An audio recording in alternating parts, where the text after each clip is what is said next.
Hi guys, it's me, Vacuum Smith here, and today I decided to make a tutorial.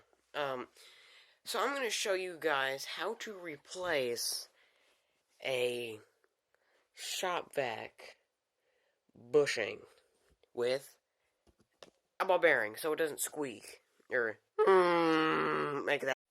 Okay, so remove the handle by removing the two screws on top. You gotta use a Torx because they're Torx screws. I don't know what size of Torx, but it's a Torx. Well, probably the smarter thing to do is to take the top off first. It's probably a good idea to make sure you ain't got no debris down there.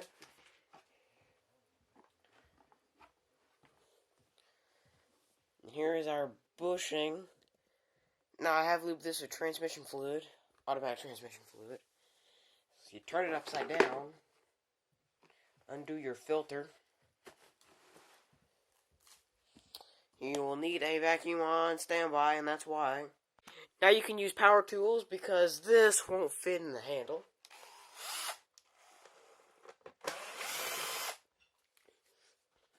Now remove this. And your float. This actually goes this direction.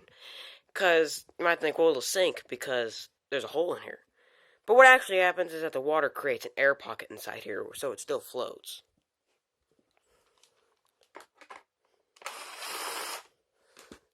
After you have removed the two screws from the, if you ask me, poorly designed blower because of the air shrouding, it's got to come down, come through here, and then it's got to go through there. Now, you can use a lot of methods to remove this because this is actually a nut that will not have been taken off many times, so it always comes off the first time real easy. So since I don't have any sockets with me, I'm just going to use this.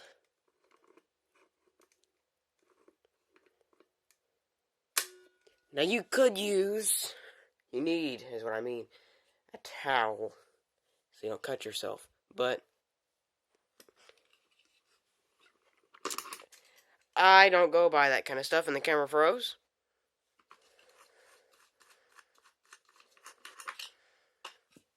And the reason why this is all oily is because I also lubricated this bearing, too. I'll take a Phillips.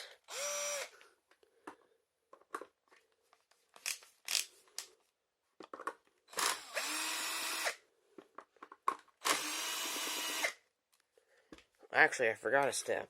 I gotta remove these from here. Now you can pull this part off. There's our motor. And that's why I smell burning when this thing would run.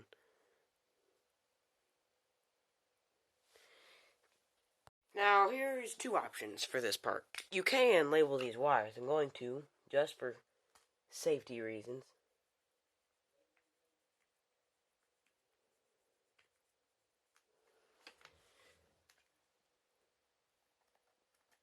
Well, that's not even going to work, so here's what I would do.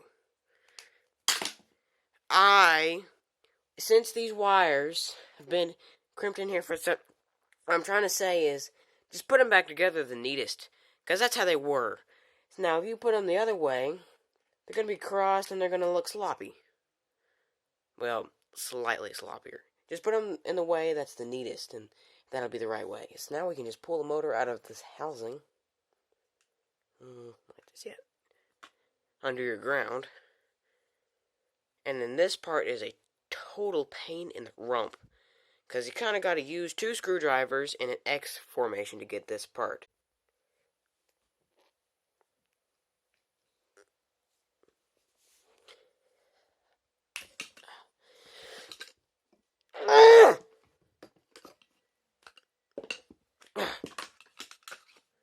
Now, if you have a power tool, just turn it down to 1, the clutch. And take out this Torx and put in a smaller Torx. There's the number if you want to be technical. It's a 10. And no, I assume not millimeter, because look how small this is. Now,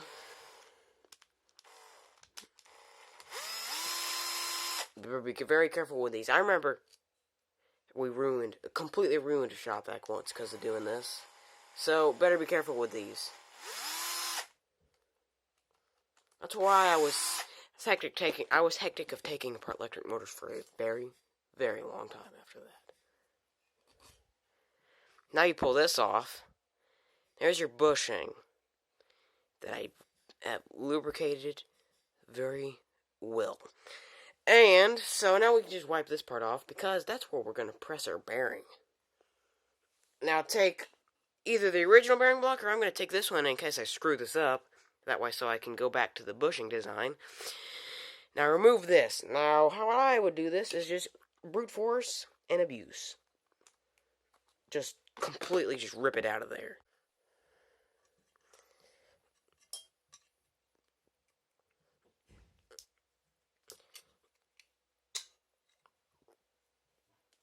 Maybe you should just advising you to come up with a better tool idea, because this doesn't work very well.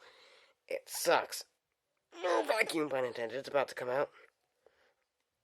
It usually comes out a lot easier by accident. There. Shop-Vac brand went absolutely out of their way to make sure you cannot fix their vacuum cleaner.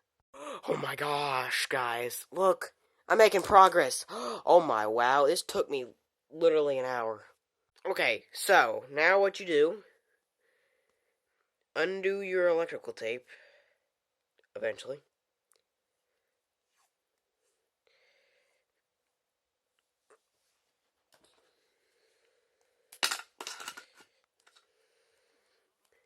Then you wrap it on the bearing. Now I'll do this off camera because I want to do a good job. I didn't explain why we're putting tape on it. We're putting tape on it because it fits in here kind of loose. Like, I thought I did, never mind.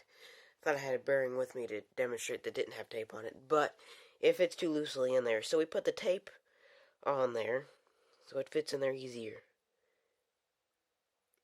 Not easier, I don't know what I'm trying to say. Tighter, so it doesn't move around.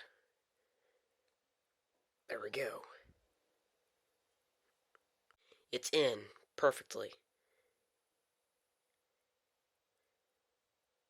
So, now we take our motor, we plop it down in there.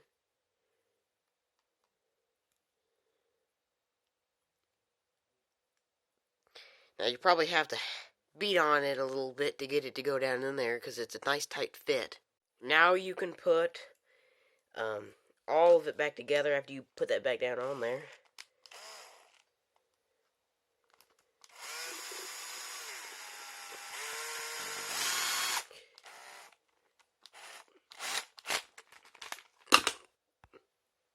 Now it spins good. Make sure it does spin good before you put it together and turn it on, because you never know. This cooling fan. Okay, let's try it out. This will be my first time ever turning it on after I did this. Remember, there is now a 608Z bearing in the top of here instead of a bronze bushing that fails. It was on its way out already.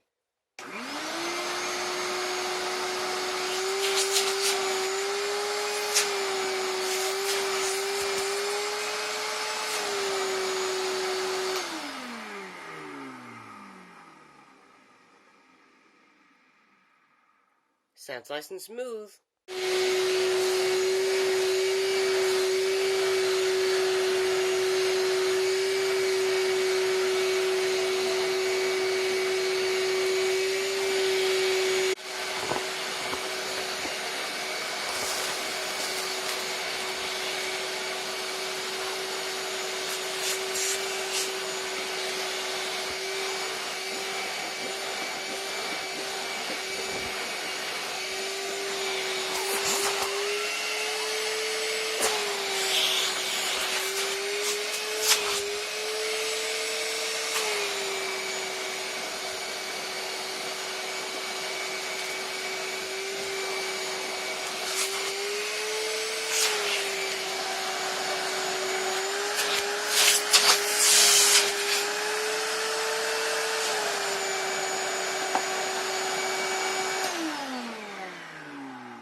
Bye guys, and see you next time.